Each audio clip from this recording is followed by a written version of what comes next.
বাংলাদেশের ক্রিকেট নিয়ে এই মুহূর্তে ইমার্জেন্সি মিটিং চলছে among the directors of Bangladesh cricket board. আমি যে খবরটা পেয়েছি, এই মিটিং শেষ পর্যন্ত কতক্ষণ চলবে, এই মিটিং এর আউটকাম কি হতে পারে সেটা নিয়ে যথেষ্ট থমথমে সিচুয়েশন রয়েছে।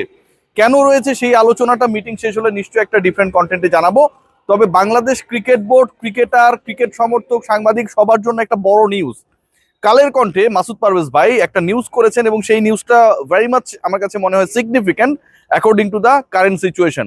সেই নিউজে বলা হচ্ছে BCCI, Indian cricket board, they have been very much interested right now to take Mustafiz back to the IPL. IPL এ মুস্তাফিজুর রহমানকে নেয়ার জন্য, ফিরিয়ে নেয়ার জন্য ভারতীয় ক্রিকেট বোর্ড বাংলাদেশ ক্রিকেট বোর্ডের সাথে যোগাযোগ করেছে, নাম্বার ওয়ান। নাম্বার টু, এই যোগাযোগ করা হয়েছে সরাসরি প্রেসিডেন্ট আমিনুল ইসলাম বুলবুলের সাথে। নাম্বার থ্রি, এই যোগাযোগের পরবর্তী সময়ে বাংলাদেশ ক্রিকেট বোর্ডের স্ট্যান্সটা কি ছিল, এই আলোচনায় আসছি একটা একটা করে প্রশ্নের উত্তর দিয়ে। এবং একই সাথে আপনারা সবাই জানেন যে আইসিসি কে বাংলাদেশ ক্রিকেট বোর্ডের পক্ষ থেকে আইসিসি যেসব সিকিউরিটি কনসার্নের ইস্যুতে বিসিবির কাছে জানতে চেয়েছিল সেই লেটারটাও দেওয়া হয়েছে। বাংলাদেশ ক্রিকেট বোর্ড সেখানটায় কি মেনশন করেছে সেই ব্যাপারগুলো রয়েছে আমার এই কন্টেন্টে। প্রথম পয়েন্ট যেটা, বিসিসিআই বাংলাদেশ ক্রিকেট বোর্ডের কাছে সরাসরি যোগাযোগ করেছে and that was like a phone call Aminul Islam বুলবুলের কাছে।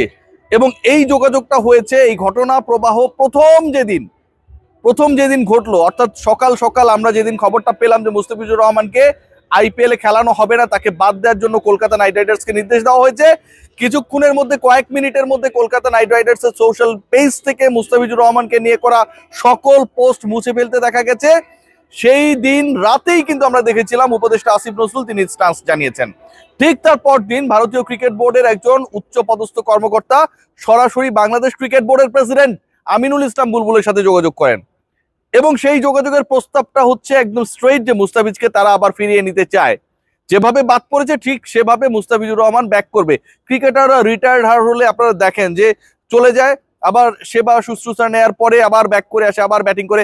ঠিক এরকম যেন একটা সিচুয়েশন ক্রিয়েট করার চেষ্টা ছিল ভারতীয় ক্রিকেট বোর্ডের পক্ষ থেকে। এবং সেই অফারটা গ্রহণ করার মাধ্যমে বাংলাদেশ ক্রিকেট বোর্ড এবং ভারতীয় ক্রিকেট বোর্ডের মধ্যে যে চলমান টেনশন সেটাকে আসলে রিমুভ করা যায় কিনা, that was the ultimate plan. Aminul Islam Bulbul যখন এই ব্যাপারে অবগত হলেন, ঠিক তার আগেই পুরো ব্যাপারটা গভর্নমেন্টের কোর্টে চলে যায়। সরকারের কাছে যখন এটা চলে যায় and government has decided not to play any world cup matches in the soil of India, তখন বাংলাদেশ ক্রিকেট বোর্ড আলটিমেটলি একটা হেল্পলেস সিচুয়েশনে। সেই অফার কি এখনো রয়েছে? বাংলাদেশ ক্রিকেট বোর্ড যদি সেটাকে এভেল করে, বাংলাদেশ গভর্নমেন্ট যদি গ্রিন সিগন্যাল দেয়, মুস্তাফিজ যদি আবারও আইপিএল এ ফিরে যায়, কলকাতা নাইট রাইডার্সের হয়ে খেলা শুরু করে, যেসব পোস্টকে ইরেজ করে ফেলা হয়েছে সেগুলোকে আবার নতুন করে রিজিউম করানো হয়, এবং তারপর কি বাংলাদেশ ক্রিকেট দল ভারতে গিয়ে খেলবে কিনা, এরকম সিচুয়েশন এই মুহূর্তে রয়েছে কিনা, দ্যাট ইজ দ্য কোয়েশ্চেন। উত্তরটা হচ্ছে নো। আমিনুল ইসলাম বুলবুল সরাসরি জানিয়ে দিয়েছেন, আপনি গেটিং দ্যাট কল, যে right now he has nothing to do, it's too late, অনেক দেরি হয়ে গেছে। এবং বাংলাদেশ ক্রিকেট বোর্ডের কাছে, বাংলাদেশ ক্রিকেট বোর্ডের কোর্টে right now they have nothing to do, it's totally dealing by the government. Mustafizur রহমানকে ফিরিয়ে নেয়ার যে প্রস্তাব দেওয়া হয়েছিল, ইন্ডিয়ান ক্রিকেট বোর্ড বাংলাদেশের রিয়াকশনের পরে কতটা প্রেসারে পড়লে এই কাজটা করতে বাধ্য হয়েছে, জাস্ট ইমাজিন। এবং এই অফারটা বিসিসিআই, যারা তাদের বোর্ডে এই আলোচনাটা করে নাই, যারা আইপিএল গভর্নিং কাউন্সিলকে না জানিয়ে মুস্তাফিজকে বাদ দেওয়ার সিদ্ধান্ত নিয়েছে, সেই মহাপরাক্রমশালী বিসিসিআই তারা রিথিঙ্ক করে বাংলাদেশ ক্রিকেট বোর্ডকে অফার করেছে, তারা মুস্তাফিজকে ফিরিয়ে নিতে চায় আইপিএল এ, বিনিময়ে বাংলাদেশ যেন এখন ওয়ার্ল্ড কাপ খেলতে ইন্ডিয়ায় চলে যায়। চিন্তা করতে পারেন কোন প্রেসারে তারা পড়েছে। That was a severe pressure, no doubt about that, and Bangladesh has taken an stance. সেই স্ট্যান্সটাকে আমি টোটালি সাপোর্ট করি। আপনি জুতা মেরে গরু দান করবেন, আমি জুতা মারা ভুলে যাব, এর কোনো কারণ নেই। বাংলাদেশ ক্রিকেট বোর্ড কারণ যে নেই, সেই রেসপন্সে কিন্তু গতকাল থেকে এখন পর্যন্ত কিছু সিগনিফিক্যান্ট কর্মকাণ্ড পরিচালনা করছে। আপনারা সবাই জানেন যে বাংলাদেশ ক্রিকেট বোর্ডের একটু আগে আর্লিয়ার আমি যেটা বলছিলাম যে কর্তারা একটা মিটিং এ বসেছেন, এখনো সেই মিটিং চলছে। 12টার পর থেকে এই মিটিং শুরু হয়েছে, কখন শেষ হবে কেউ জানে না। ক্রিকেট বোর্ডের ওয়ার্ল্ড কাপ স্ট্যান্স নিয়ে এই মিটিং এ আলোচনা হচ্ছে। তবে তার আগে আইসিসির কাছে Bangladesh cricket board has given the letter. In response Bangladesh cricket board যেটা বলেছে, কয়েকটা পার্টে বলেছে। প্রথমত, মুস্তাফিজকে বাদ দেওয়া মানে বাংলাদেশের ডিগনিটিকে প্রশ্নবিদ্ধ করা। এখন অনেকে মেলাতে পারেন যে ওয়ার্ল্ড কাপ এবং আইপিএল দুটো তো ডিফারেন্ট। ওয়ার্ল্ড কাপ হচ্ছে কার মাধ্যমে? ওয়ার্ল্ড কাপ হচ্ছে আইসিসির মাধ্যমে। আইপিএল এর আয়োজক Indian cricket board. So Indian cricket বোর্ডের কোন একটা ডিসিশনের কারণে আইসিসির আয়োজনে বাংলাদেশ খেলবে না কেন? অনেক ভারতীয়রা এই প্রশ্নগুলো তুলছে। ভাই সবচেয়ে বড় ব্যাপার যেটা, সেটা হচ্ছে দুটো আসরই তো ইন্ডিয়ায় অনুষ্ঠিতব্য। বাংলাদেশের হয়ে মুস্তাফিজ আইপিএল এ খেললেও ইন্ডিয়ায় খেলতো, বাংলাদেশ দল বাংলাদেশের প্রতিনিধিত্ব করে ওয়ার্ল্ড কাপে খেললেও সেটা ইন্ডিয়ায় খেলতো। এখন যেই দেশে খেলবে সেই দেশ যখন এরকম একটা আলোচনা করে, এরকম একটা বক্তব্য দেয়, এরকম একটা স্টান্স নেয় একজন ক্রিকেটারের ব্যাপারে, আপনারা ভারতীয়রা কি এটাকে সাপোর্ট করতে পারেন? মনকে জিজ্ঞেস করেন। কোন ভারতীয়র সাথে যদি বাংলাদেশে এই ঘটনাটা ঘটতো, এটা বাংলাদেশ হিসেবে তো আমরা সাপোর্ট করতে পারতাম না। সরকারের স্ট্যান্স মানে এই না যে সকল ভারতীয় খারাপ, এটা বলার কোনো সুযোগ নেই। অনেকেই পুরো ব্যাপারটাকে প্রপার ওয়েতে রিয়েক্ট করছে, তারা ব্যথিত। শশী থারুরের মতো একজন প্রাজ্ঞ রাজনীতিবিদ এই ব্যাপারে রিয়াকশন দেখিয়েছে।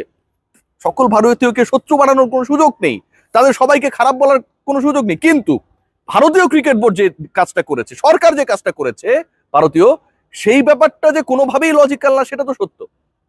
সো বাংলাদেশ ক্রিকেট বোর্ড ওই স্টেন্সেই যাচ্ছে, যেই দেশে এই ঝামেলাগুলো হয়েছে সেই দেশে বাংলাদেশ ক্রিকেট দল খেলবে না, সহজ হিসাব।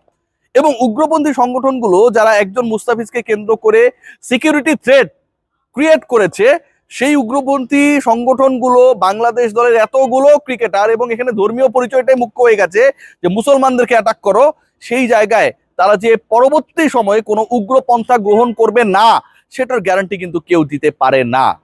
সো বাংলাদেশ ওয়ান্টস যে তাদের সকল ম্যাচেস শিফট করা হোক ভারত থেকে, এবং that was the problem created by the Indian government and BCCI. Bangladesh cricket বোর্ডের এখানে কিছু করার নেই, যেহেতু বাংলাদেশ ক্রিকেট বোর্ড নিজেরা প্রবলেম ক্রিয়েট করে নাই। Bangladesh cricket board, they are the victim, so they want to play their matches in the safest place. This is what actually happening. আজকে সাম্প্রদায়িক কথা বলা হয়, অসাম্প্রদায়িক কথা বলা হয়, end of the day Bangladesh cricket দলের যদি এদিকে তাকান, এই দলের নেতৃত্বে রয়েছে Liton Kumar Das. Majority religious personality বাংলাদেশের কে? মুসলিমরা।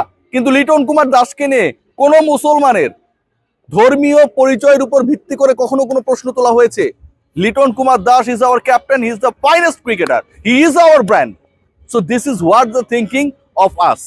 আমার কাছে মনে হয় it's going to be very crucial, very critical, as you know, যে বাংলাদেশ ক্রিকেট বোর্ডকে অলরেডি অফার করা হয়েছে মুস্তাফিজকে নেয়ার জন্য, and Bangladesh cricket board specific ভাবে জানিয়ে দিয়েছে যে জুতা মেরে গরু দান করলে সেটা ভাই গৃহীত হবে না। বাংলাদেশ ক্রিকেট বোর্ডের কোর্টে এখন কোনো কিছুই নেই, decision has been given by the government. So মুস্তাফিজকে আপনারা নিতে চাইলো, আইপিএল এ ব্যাক নিতে চাইলো, Bangladesh is not going to play their world cup matches in Indian soil. That's what actually the news I have. পরবর্তী সময় যে রানিং মিটিংটা চলছে সেটার পরে নিশ্চয়ই আপনাদেরকে আরো আপডেট দিতে পারবো। Take care.